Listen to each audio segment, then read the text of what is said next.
O que é a democracia? A democracia é um regime político que começa na Atenas antiga muito tempo, séculos antes de Cristo.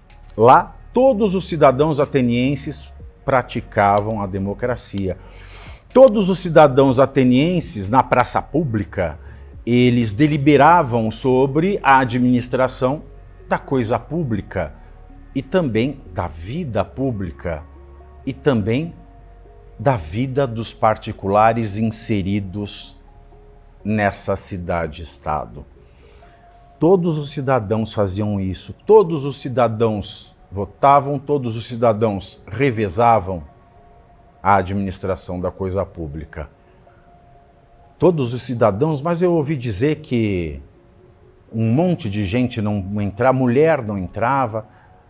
Cidadão, mulher não era cidadão. Cidadão na Atenas era o homem livre e ateniense. Ele não podia ser estrangeiro, ele não podia ser escravo, ele não podia se tornar escravo, porque a partir do momento que um ateniense, homem livre, que era um cidadão, se torna um escravo, perde a cidadania. E ele também não poderia ser ostracizado, ou seja, mandado para fora de Atenas, porque ele perde a sua cidadania. E ele também não poderia cair em desgraça, como, por exemplo, praticar sexo anal.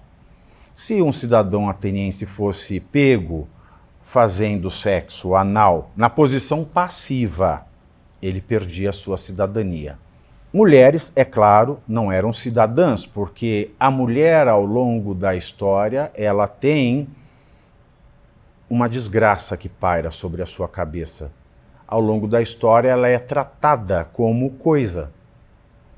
No Brasil, por exemplo, a mulher ela deixa de ser elemento de posse / propriedade do pai ou do marido apenas em, pasmem, 1962. Ao longo dos séculos, a mulher ela é considerada uma pessoa de segunda categoria, sempre submissa ao homem. Então é correto eu falar que em Atenas todos os cidadãos participavam, porque o cidadão só era o homem livre ateniense. Bom, mas nesta democracia, como eu havia dito, as pessoas também tinham a sua liberdade limitada pela Assembleia dos Cidadãos. A liberdade da democracia ateniense, portanto, era a liberdade consentida pelos cidadãos.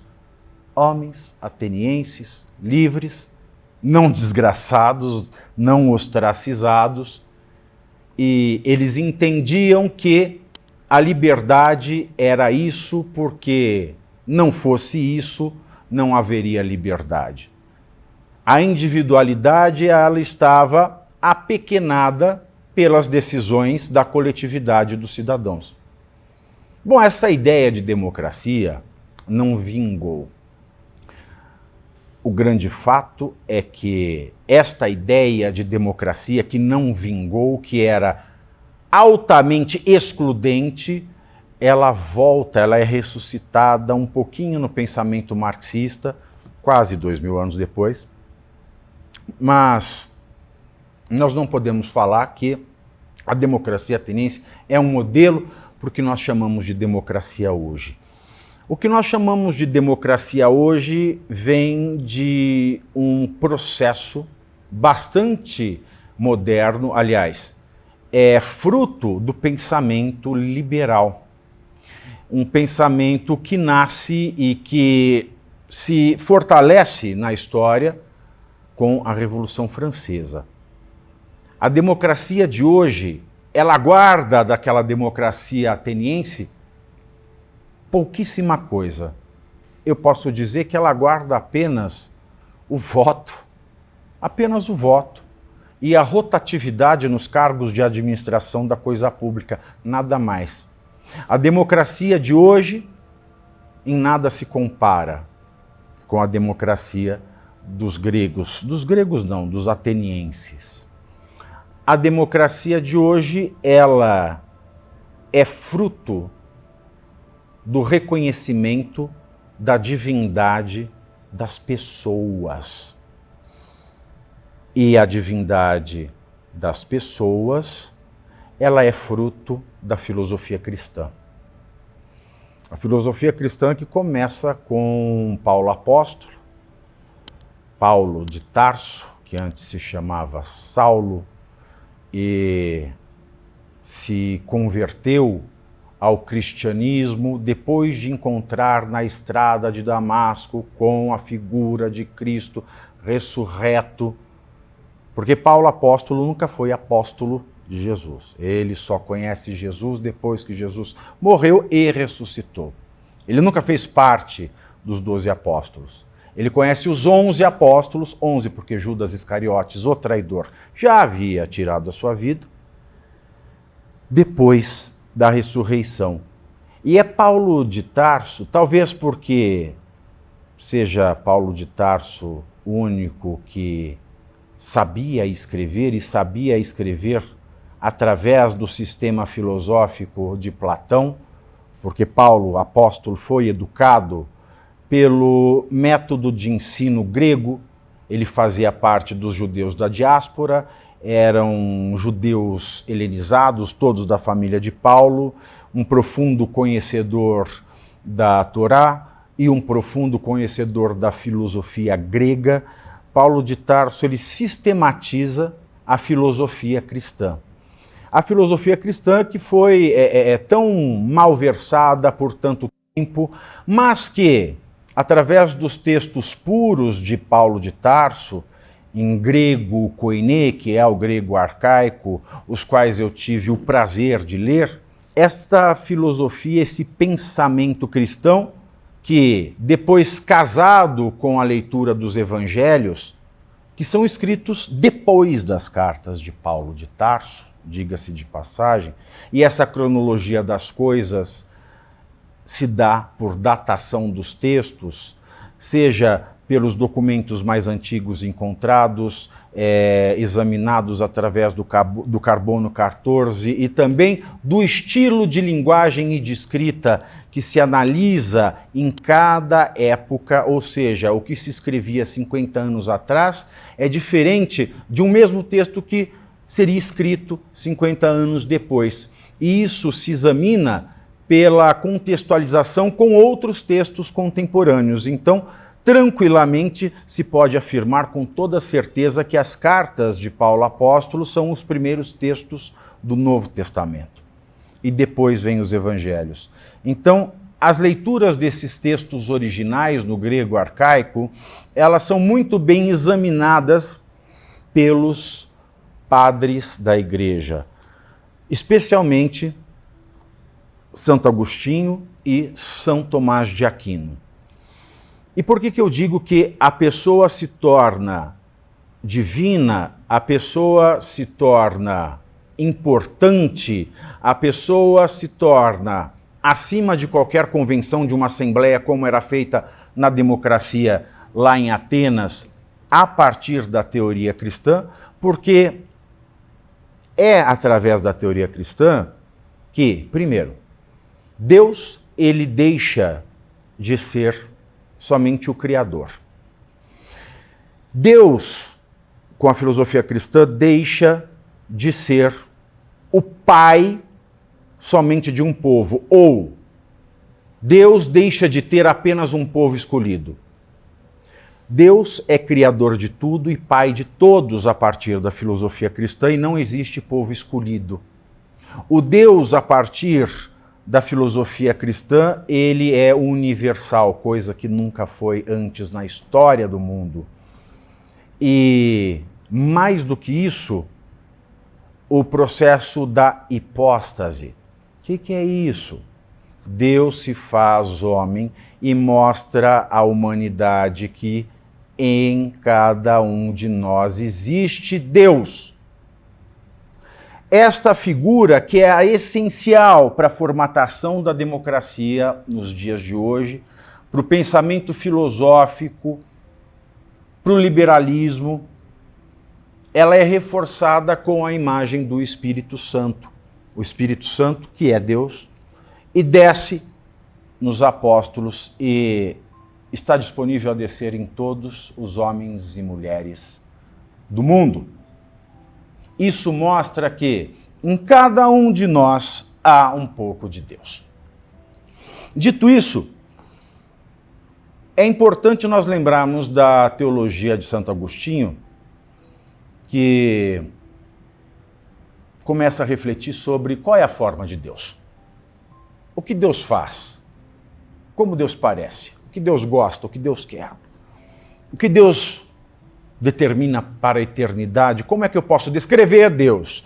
Santo Agostinho, depois de muita angústia, ele conclui que é impossível imaginar a forma de Deus, descrever qual é o formato de Deus, descrever qual é o conteúdo, a essência de Deus, se Deus se parece um senhor de barba, se Deus se parece uma mulher negra, se Deus se parece um indígena ou se Deus se parece com todos nós ao mesmo tempo, se Deus parece um megazord. É impossível dizer como Deus se parece. É impossível descrever a forma de Deus. Porque se eu pudesse fazer isso, eu seria Deus de Deus. E Deus tem seus mistérios. Se eu soubesse todos eles, eu dominaria Deus e a ideia de Deus perderia todo o sentido. Logo, juntando a ideia da hipóstase, ou seja, de que em cada ser humano existe um pouco de Deus, com a indefinibilidade de Deus, eu tenho que, em cada um de nós, existe uma porção do mesmo Deus, mas, como essa porção ela não se descola de Deus, ela não se separa de Deus para que cada ser humano seja um ser humano, ela apenas se particulariza. Então, todos os seres humanos, a partir da filosofia cristã, estão em comunhão com Deus que os faz seres humanos. E cada um de nós carrega uma parcela que não se descola, mas se particulariza em cada um de nós. E é claro, cada um carrega uma parcela diferente de um mesmo Deus. Ora, a unha que está no meu pé não faz ideia do que serve as células que estão no meu cabelo. As células dos meus dedos do pé não fazem ideia da função das células do meu nariz, mas eu estou em cada uma das minhas células e todas as células estão em mim. Cada uma tem uma função diferente. Cada uma delas é um registro de mim, mas com uma função diferente. Portanto, cada um de nós tem a porção do mesmo Deus, mas cada um de nós tem as particularidades dessa porção que não está na outra pessoa. E isso diviniza o homem, porque da mesma maneira que Deus é indefinível, a natureza do ser humano passa a ser indefinível, diferentemente da natureza dos outros animais, com estilos de vida, com formas de agir bastante definidas. O ser humano, a exemplo de Deus, a partir da filosofia cristã, é reconhecido como o maior milagre da natureza. Logo, cada ser humano é divino. Tem que reconhecer e respeitar a sua divindade e também reconhecer e respeitar a divindade do outro. E esta ideia da filosofia cristã, que não vem de pronto, ela demora 1.600 anos para ser reconhecida. Ela é expressada de maneira totalmente aberta, primeiro por Pico della Mirandola no século XV, mas ele é considerado herético, é condenado, e isso acaba não entrando na discussão. Principalmente, então, essa ideia ela é expressada por São Tomás de Aquino, que vem antes de Pico della Mirandola. Pico della Mirandola ele faz uma exposição muito crua da ideia de São Tomás de Aquino, mas ninguém percebe. Mas é esta ideia que vem da filosofia cristã e é expressada com toda clareza em São Tomás, e é expressada de forma popular para a época por Piccolo della Mirandola, que acabou sendo abafado, que atrasam um pouquinho mais o reconhecimento da grandiosidade da filosofia cristã. Tanto que só no século XVIII é que isso se arraiga, é que nós vemos se fixar politicamente a ideia de que todos são importantes. E é a partir daí que, passinho por passinho, muito devagar, vai se enraizando esta ideia de liberdade e igualdade para todos. O para todos, então, ele é herança da filosofia cristã, que demora quase 2000 anos para ser reconhecido.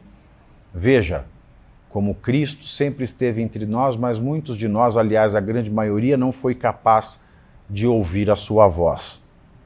E o fato é que a democracia de hoje, que nasce desse espírito liberal, que vem dessa herança da filosofia cristã, de que todos nós temos uma porção de Deus em cada um de nós, mas essa porção é diferente em nós todos, é ela que nos faz divino e é ela que nos faz reconhecer a necessidade de um processo político que respeite a minha individualidade, a do outro e a de todos da mesma forma. Então, a igualdade das democracias, a igualdade dos direitos fundamentais, que sem essa filosofia cristã não existiria, esta igualdade vem da divindade igual de todos. Nós podemos ser diferentes de todas as formas. Eu posso ter uma perna a menos, um braço a menos, eu posso ser muito mais feio, eu posso ser fisicamente totalmente diferente de você, mas dentro de mim, por mais diferente que eu seja, eu tenho a mesma porção de divino do que você. Então essa ideia embala a igualdade, ou seja, todos devemos receber o mesmo tratamento jurídico, porque somos todos divinos. E porque somos todos divinos, nós merecemos o tratamento absolutamente igualitário. Nós temos os mesmos direitos fundamentais. Nós não podemos ser discriminados. Nós não podemos ser massacrados, mesmo por uma coletividade que comanda a política de um país, porque em mim está o divino.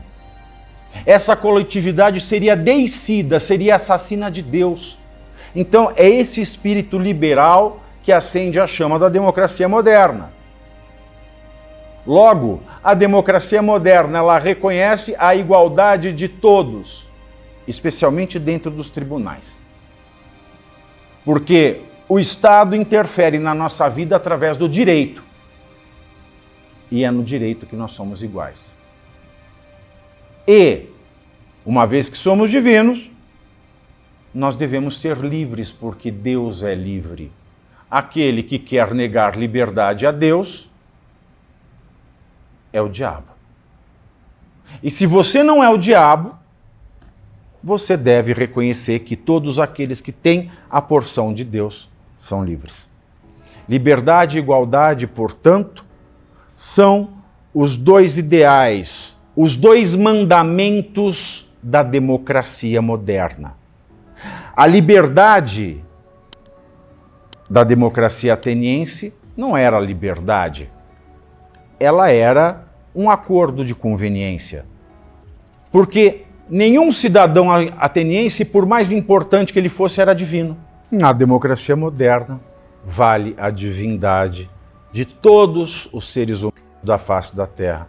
É por isso que até um estrangeiro que vem a outro país, por trabalho, por lazer, ou fugindo do seu país, ele deve ser recebido e tratado com dignidade, porque dentro dele também existe o divino. E é esta divindade que faz toda a diferença no pensamento da democracia. Porque sem a divindade do ser humano, eu posso excluir mulheres, escravos, crianças, homossexuais. Aliás, cabe dizer aqui, né? Todo mundo diz, o homossexual na democracia ateniense, ele era bem tratado, porque as pessoas não estudam. Veja, isso é uma grande mentira de história.